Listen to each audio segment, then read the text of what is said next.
Hey guys, so last week we had the Cybertruck delivery event, which is very mixed feeling event for a lot of people. We found out that the price was quite a bit higher and quite a bit inflated from what it originally was, and the range was a little bit lower, but otherwise there were other surprises, and yeah, overall it's a pretty compelling product. It's pretty awesome. And so as you probably know, I have the Rivian R1T, and the price points are pretty similar actually. So everybody was used to Cybertruck's like super low pricing back from 4 years ago, pre-inflation, pre-COVID spending, and you know, flush cash era, which we're paying for now. And so aside from the price, yeah, there were some surprises, and I thought I would go over some differentiating features that I've noticed between the R1T and the Cybertruck. So let's get started. All right, so my R1T is the launch edition quad motor pickup with the off-road package, which includes all-terrain tires. So that's the first difference, is the tires. Now Rivian comes with 33-inch.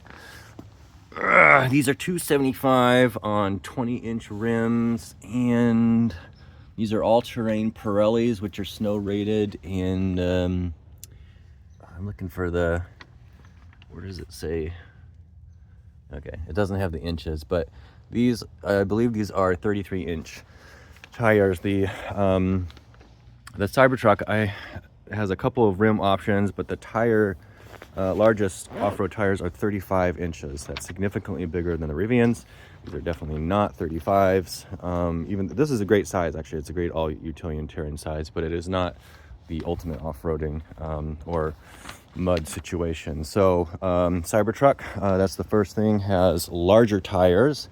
That's also important to keep in mind in terms of energy efficiency, energy use, and total range.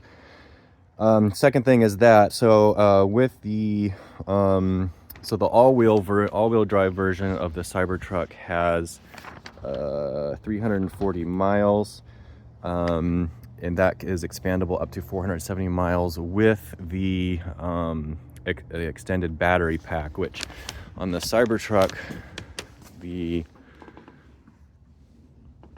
battery extender fits kind of right where that groove is and takes up most of the bed on the Cybertruck. So this is a good time actually to talk about the difference between the beds, just because kind of a subset of talking about range. So the Rivian bed is 4.5 feet. So it is a small bed with space taken up by a decently roomy second row, as well as this is just dead space where the tonneau cover is stored. We just lose that space. The Cybertruck has a longer bed. It is essentially 6 feet, so it's another 1.5 feet this way, empty. So you have a larger bed with the Cybertruck. Also, the tonneau goes all the way up to here. So although that does block your view, you do get more volume for, like, if you're, stuffing leaves into here and you don't want, or whatever you don't want blowing out of the bed. Anyway, that's another side note. But so the Cybertruck starts out longer, and then when you put in the extender pack, which they say is roughly the size of a toolbox, it's a pretty big toolbox, that takes the range up to a crazy 470 miles, which is longer than Rivian's Max Pack, which their Max Pack actually came in smaller than what was forecasted. It was thought it was going to be around 180 kilowatt hours, and I think it's around 150, 155 or something like that. And that brings a Rivian into the 400s. I forget how much though. I think it's only like 410 miles or something like that. Anyway, the point is a Tesla Cybertruck with the extender battery taking up this amount of the bed still has, I believe, a 4-foot bed after that. So even with the extender pack, the Cybertruck bed, or the Rivian bed, is actually is only a half foot larger than the Cybertruck. So you can kind of think like, oh, it's taking up so much room, blah, blah, blah. Like, that's, you know, you want to consider that too. Also talking about the bed is the Cybertruck does not have spare tire storage down here. It does have a protected bay down here. They call it the bootlegger's bay or the smuggler's something or other. But anyway, so Rivian puts their spare tire here. If you want one, you don't have to have a spare tire here, and then you get all this basically. This is waterproof trunks or weatherproof trunk space. The bed is not. So you get that back if you don't have the spare tire here. If you want a spare tire with Tesla Cybertruck, it has to be stored somewhere in the bed. Unless you want to, you could, I mean, roll it into the back row if you wanted, but that's another difference, and that's kind of neither here nor there. People say like, oh, if you have running, you gotta have a spare tire. Well, you know who doesn't have a spare tire inside the vehicle? Jeeps. I don't know if Jeeps are used much for off-roading.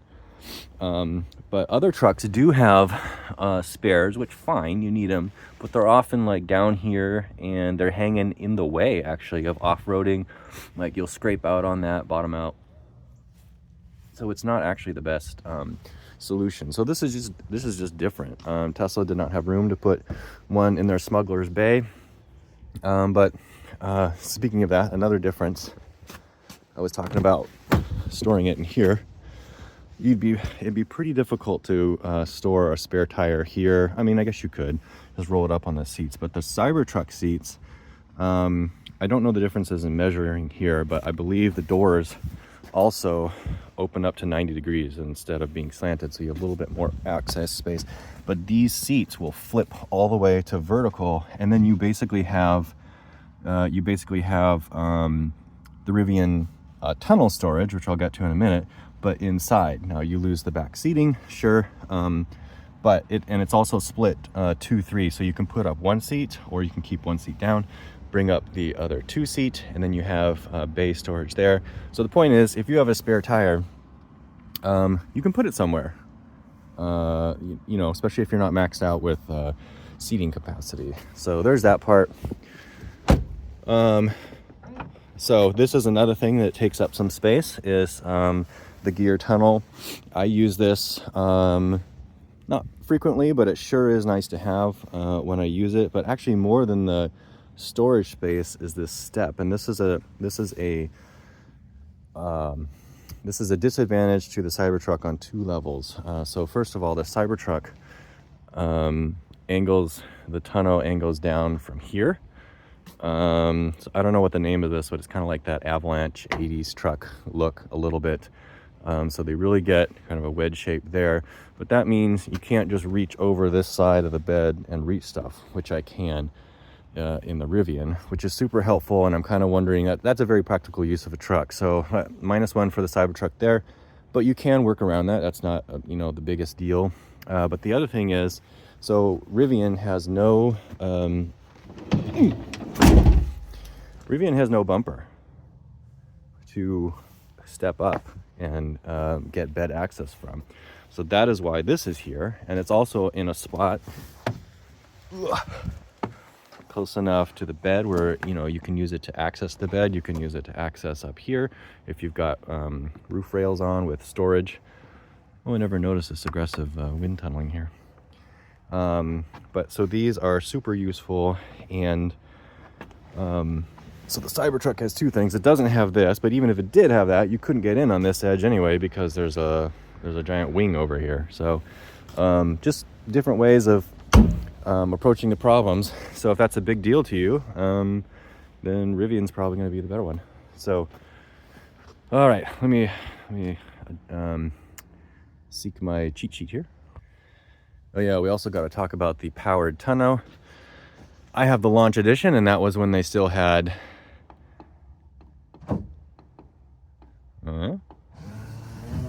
powered tonneau.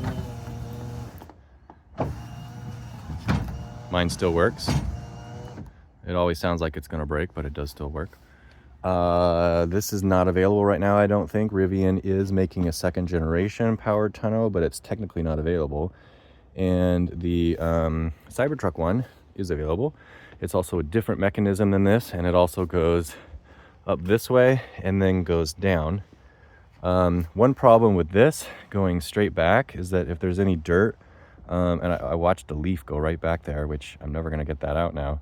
So any dirt and grime, it does have, I think it has some sort of mechanism like a brush flared in there to kind of get stuff, but things can get sucked in there.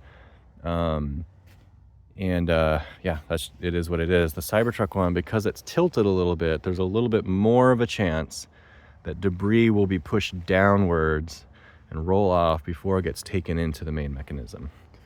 So that's one thing. But so for now, Cybertruck has the advantage that it actually has a powered tonneau. Rivian is supposed to, but you know, who knows. Also, both are lockable. I don't know if Cybertruck's is water, if it's weatherproof under there. I bet it will be. That's my bet, but I don't know that. Rivian's is not. It doesn't get deluged in here, but it definitely doesn't protect against weather. All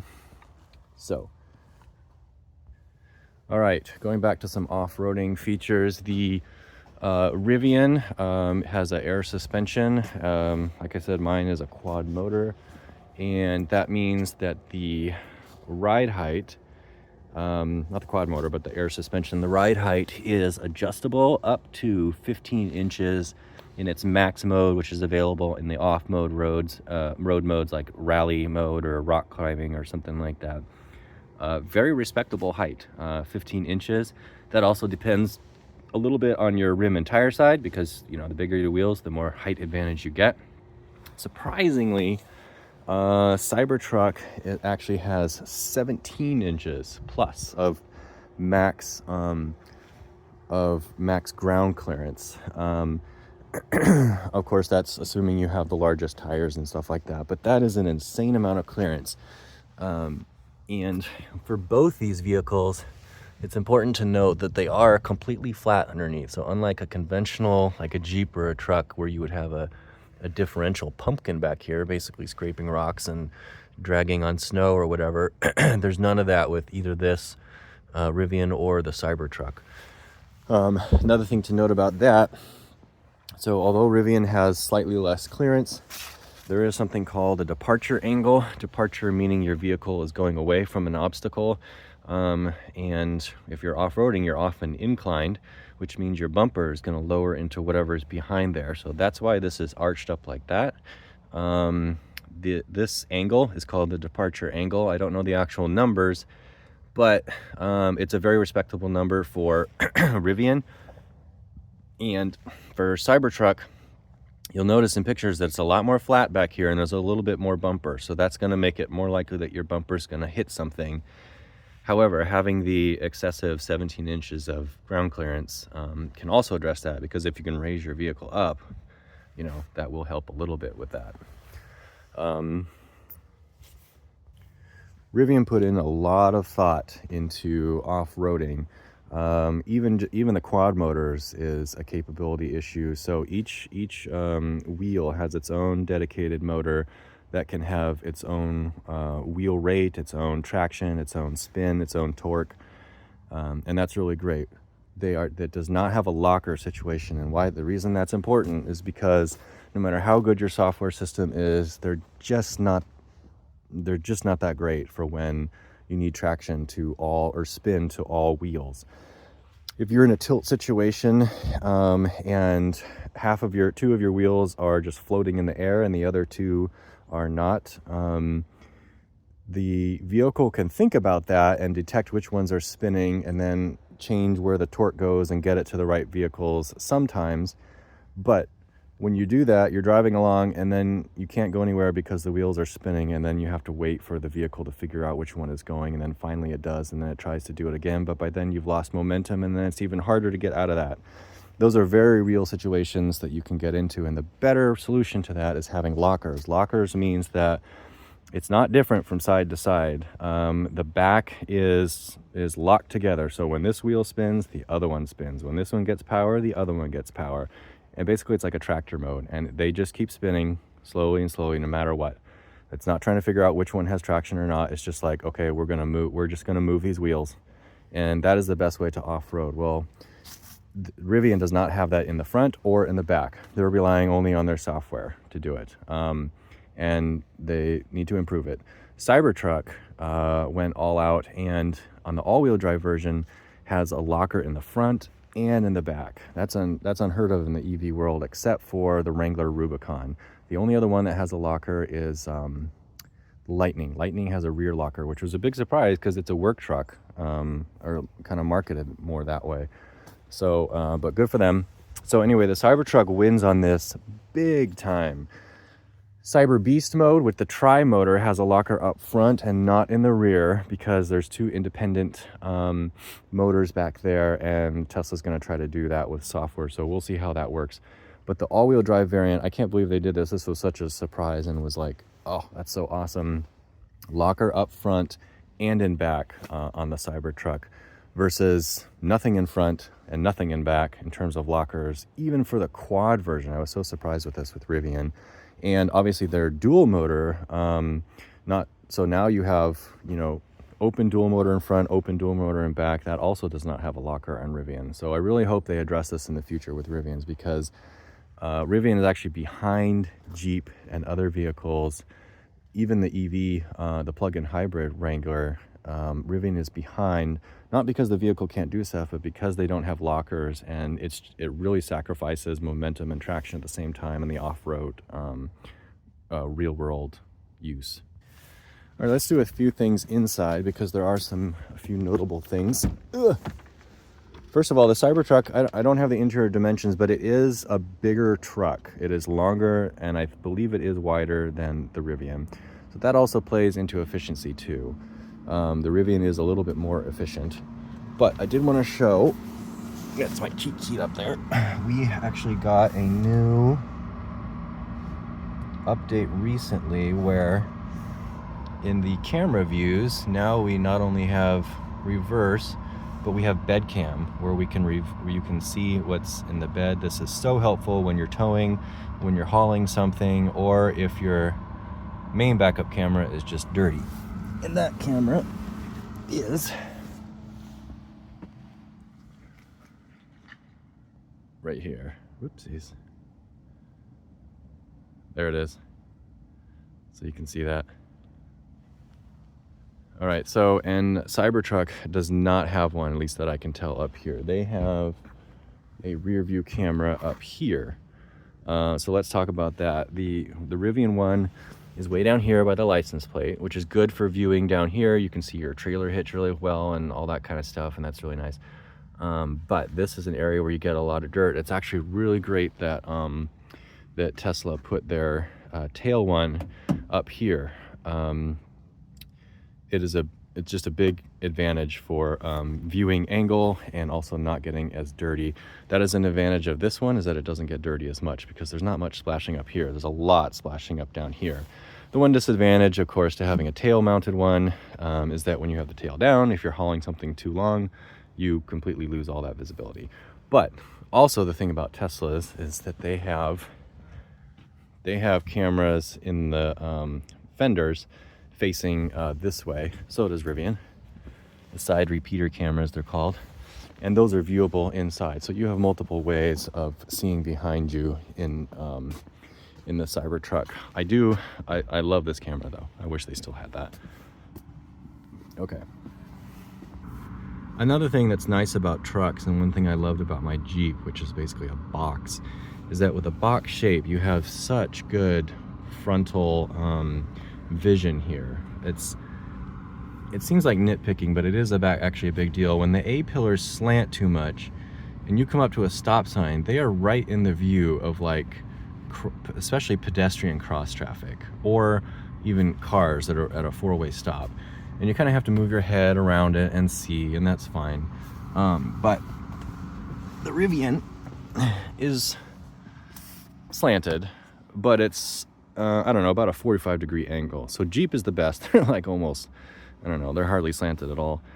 At least the Jeep Wranglers, which is really great for visibility, very bad for aerodynamics. Cybertruck basically takes this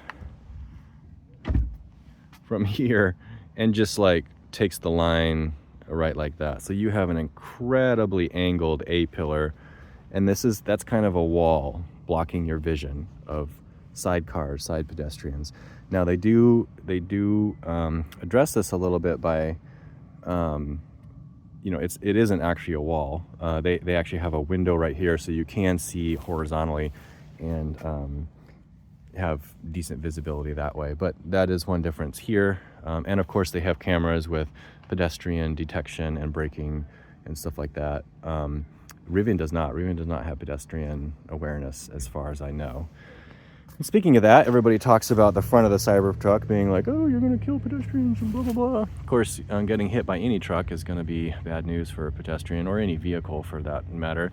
The Cybertruck comes down to a very angled area. So instead of having a wall that a pedestrian is going to begin negotiating with if it's going to get hit, it is angled, and then you have that angle for, sometimes they'll make hoods a little bit flexible or bouncy, and that actually helps pedestrians not injure their head or other things. So, but conventional trucks like the Rivian are just flat in front. So, that's something that people are kind of detracting with the Cybertruck right now, but it's kind of not the controversy it's made out to be. Another thing to mention inside that I have noticed is that the Rivian cameras, at least the way they are displayed, are pretty low res. This is not a great resolution. Even the backup camera is not that great compared to Tesla. Tesla's imagery is much more crispy.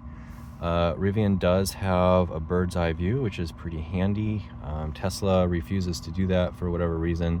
They are coming out with essentially a 3D imagery of a bird's eye view soon, and that has the potential to actually be better, because if you notice with bird's eye view, things that are get kind of farther away, these are like relying on cameras that are facing down and stuff, and so you get a lot of distortion with things that are like just out of view. Look at the distortion on this.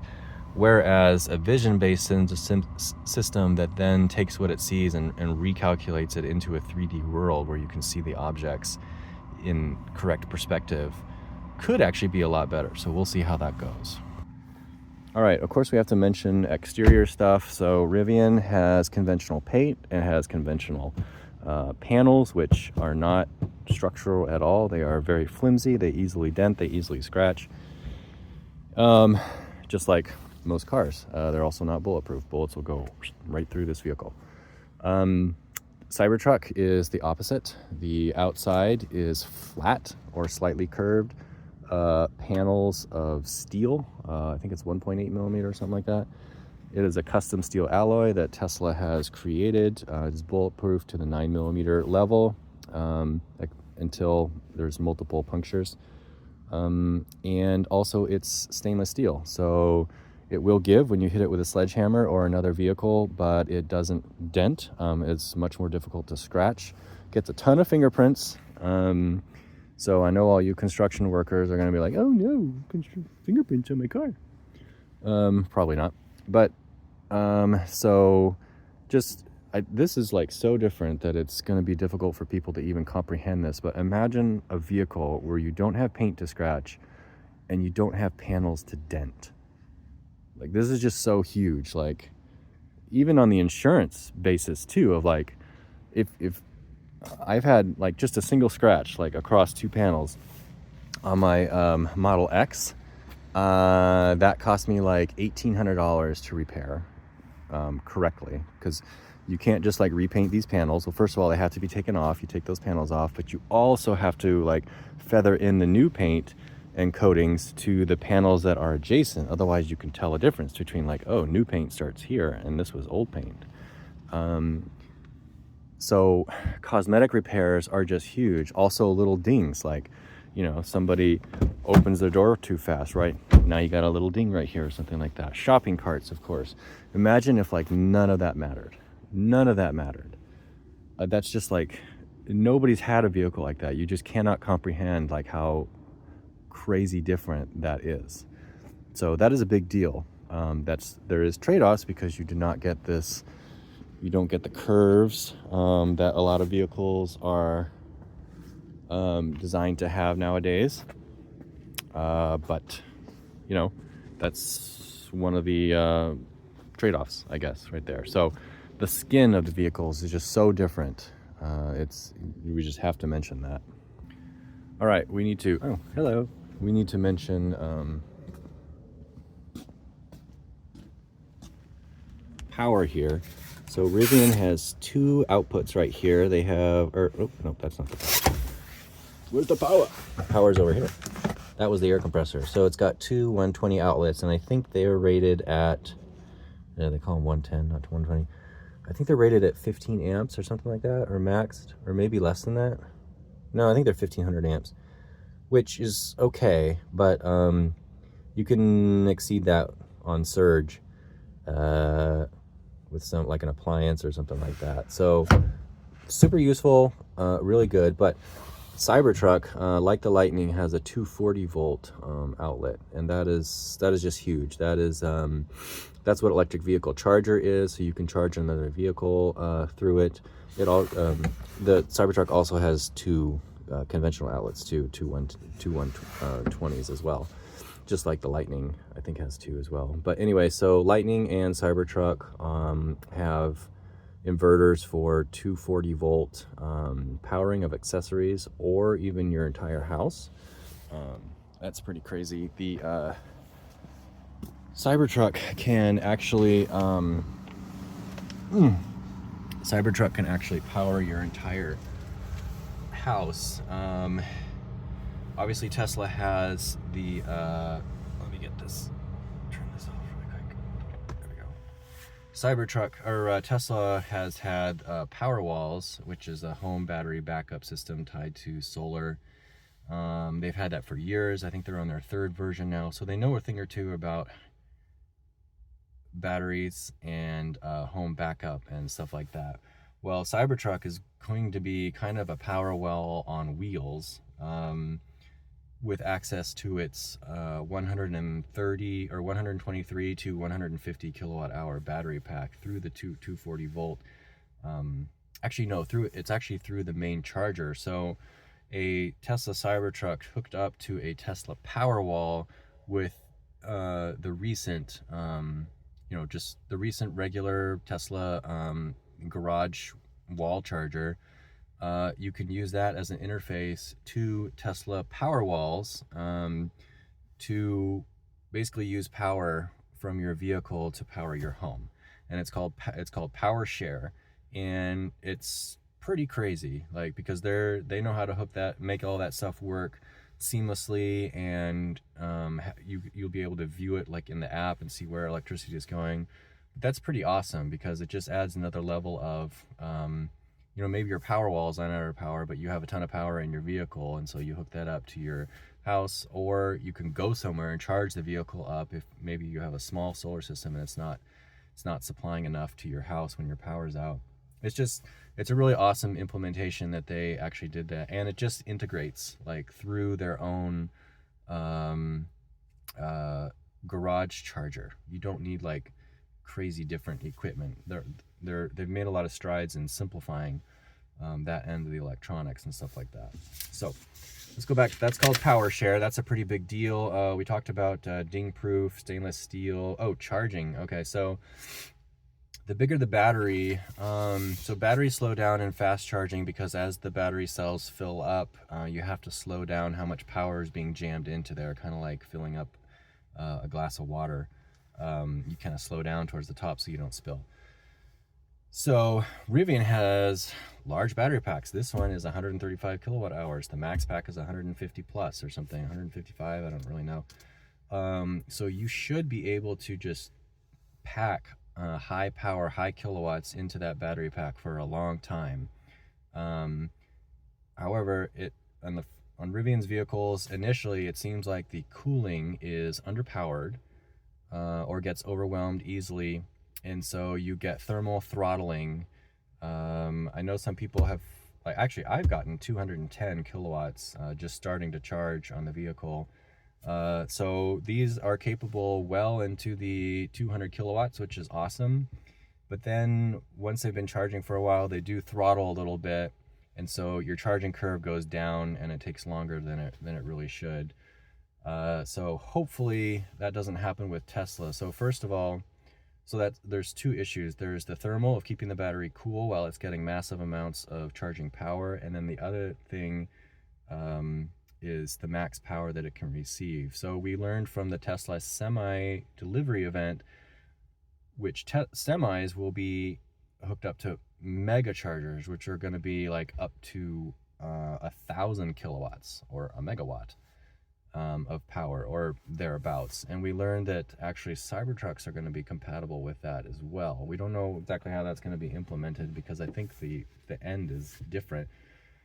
But what Lars, who's one of the heads of engineering at Tesla, said, I think this was in the Top Gear promo video, said that Cybertruck will initially be able to receive 350 kilowatts, which is deliverable in Tesla's V4. The V3 ones and V2 ones are capped out at 250, so it's not going to change any of that. So the max power that a Cybertruck can take is going to be 350 plus. I bet it will probably increase in the future. And part of that's because of Tesla's 800 volt battery architecture, which they switched to, which is new in the Cybertruck. Rivian is not at 800 volts. So Rivian can still increase their overall charging speed by controlling the heat in the battery a little bit better so that it can receive high amounts of power for longer, and that will shorten the total charge time. So it's not like a huge deal, but the going up to 350 kilowatts is just amazing. It's going to be super fun to see that. Now what happens is it'll probably get to 350 like in the early 20%, and then maybe be there for a couple percentage up to 25%, and then it will start a slow decline. That's usually how they work. It also uses 4680 millimeter cells, the bigger fat cells. Those are also in Model Ys right now. Some Model Ys anyway. And Tesla's has said, or Musk has said previously, that Cybertruck ones will be a little bit different. I believe they'll be more nickel based, which is a little bit better batteries. So maybe they will be better at charging, but some of the Model Ys with 4680s have slowed down their charging really fast. It seems to have a thermal issue as well or something. And that's a pretty big disappointment. So I'm really hoping that Cybertruck is going to be using a lot of power, especially if people tow with it, and you're going to be needing lots of replacement power while you're charging, and I'm really hoping that doesn't get throttled in any way. So that is a little bit of a risk, but that is also a point to the Cybertruck versus Rivian in that first of all, Tesla has been better at thermals, and 350 plus kilowatt max charging is really great. Oh, steer by wire. So steer by wire means that there's nothing connecting the steering wheel to the actual wheels. When you turn the wheel, a computer chip tells like the steering mechanisms which way the wheels are going to go.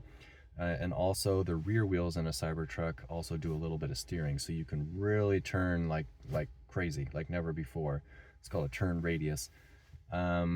It's kind of a scary thing, like not having, almost all vehicles right now have some sort of connection, like manual or physical connection to the steering, from the steering wheel to the steering mechanisms. And planes have not done this for decades. So if you've ridden in a plane, you've ridden in a steer-by-wire vehicle. So it can be done very well. There's a lot of redundancy to make sure that it's safe and nothing fails and you're not all of a sudden driving with no steering ability. But also, most gas pedals, not brakes yet, but gas pedals are signaled by wire. So there is no connection between like the throttle and the actual pedal. And like, who's ever heard of a failure? I've never heard of that. So it's been pretty reliable in other systems. So, but that's new, that's different. Rear wheel steel, high res cameras, we mentioned that. Oh, total weight, this was kind of crazy. So even with the steel panels and stuff, the all-wheel drive Cybertruck is less than 7,000 pounds.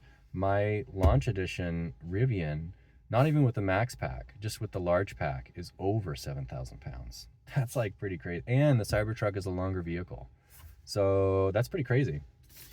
That's really crazy. Also, the all-wheel drive version of the Cybertruck is a 123 watt-hour battery pack. This was 135, so it's actually a smaller battery pack. That's where the weight savings actually are, is because the weights are really heavy.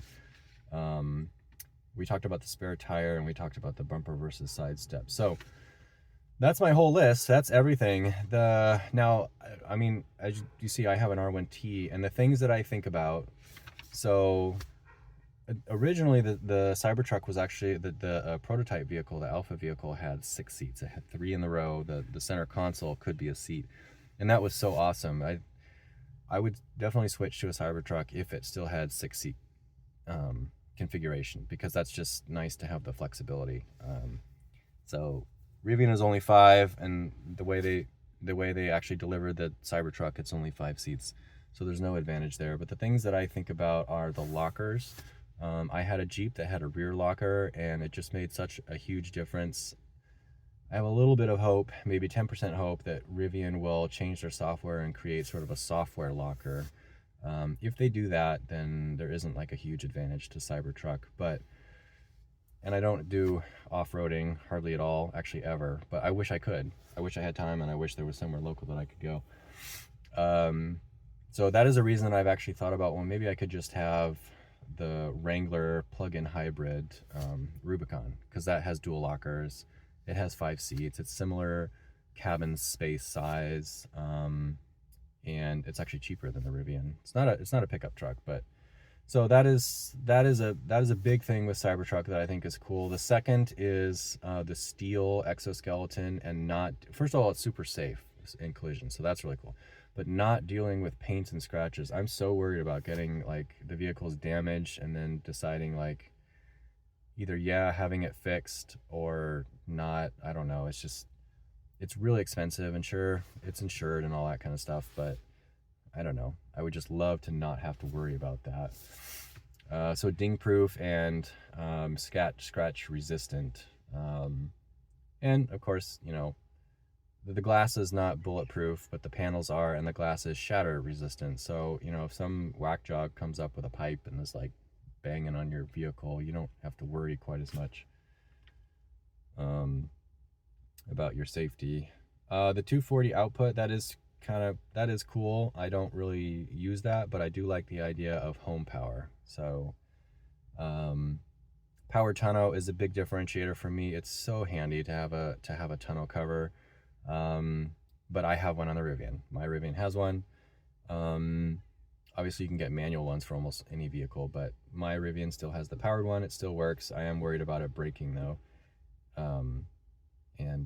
Yeah, bed size, not a huge deal. So those things, and then the range. If I had a Cybertruck, I would definitely do the range extender, because I really, really want a vehicle out here that has more than 400 rated miles. It doesn't actually have to go 400 miles. It needs to have 400 plus rated miles. I would like 500. And the reason is that people just don't realize, people that live outside of snow states especially, you just don't realize how far down your range goes when you're driving in actual snow. Like easily double, your range easily gets cut in half. Or if you're towing, it easily gets cut in half. I live in Michigan, and people love camping out here. Tons of people have trailers, have boats, camper trailers, whatever. We towed a medium-sized one with this and with the Model X, and you're easily using 800 to 1,000 watt hours per mile, or 1 mile per kilowatt hour. So your range is like next to nothing, and if you have to go anywhere, it's a huge pain with the infrastructure right now, how it is to charge. Sometimes you have to take your trailer off, and then you have to charge. Not only do you have to charge more often, but you have to charge more, and the charging slows down the higher your battery goes, and so you're spending even more time charging at stops that you have to do more frequently. And it's incredible how time just adds up, that extra on a trip. And it would be, so don't let the haters fool you. It's true that most people don't need like really long range, but there's a reason that big trucks come with like 500 to 700 miles of gas range. And that is because when you tow, you lose a lot of that, but you still want a really functional vehicle that's not gonna be inconvenient or make you stranded somewhere. So all that to say, I would definitely do the range extender, and that would take it up to 470 of rated miles. I would never expect that, actually. But yeah, the caveat to that is Rivian has the Max Pack, which is not available in the quad variant, I don't think, but you don't necessarily need that. And it will take the dual motor R1T, I think, above 400 miles, which is very respectable. It charges, above 200 kilowatts. That's really great. And eventually, there's very few Rivian chargers right now, and all the other CCS ones are really unreliable just as a group. But Rivian, probably in the next year or two, they are going to be compatible with Tesla's chargers, especially through an adapter. So when that happens, that will definitely change the entire experience with Rivian. And so the advantage definitely goes to the Cybertruck for max range, and also for speed of charging, and also for accessibility of charging.